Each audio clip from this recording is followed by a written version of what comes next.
અમારી પાસે આજે કંચનબેન પ્રજાપતિ આવ્યા છે. એમણે અમારા ત્યાં હેર રિમૂવલની ટ્રીટમેન્ટ કરાઈ છે, ડાયોડ લેસર 2023માં લીધી હતી. એમને 8 સેશન પૂરા કર્યા છે.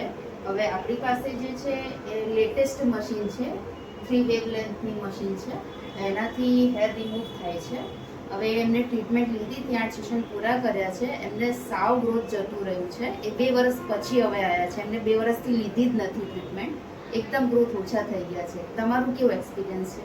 હું અહીંયા આવી ત્યારે મારે એકદમ જાડા વાળ, અપર લિપ્સ ને બધે આવતા હતા. અત્યારે સેજ પણ વાળ આવતા નથી. અહીંયા આવ્યા પછી મને બહુ જ સારું લાગ્યું.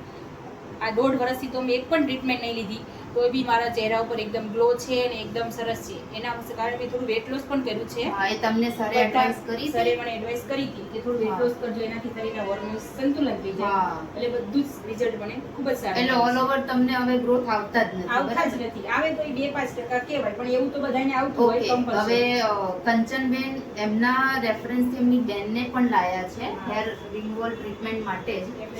હવે એમની બી સેશન આપણે ચાલુ કરીએ, બરાબર? એટલે એમના જેવી રીતે એમને રિઝલ્ટ મળ્યું છે, એમને બેનને બી મળવું જ જોઈએ રિઝલ્ટ, બરાબર?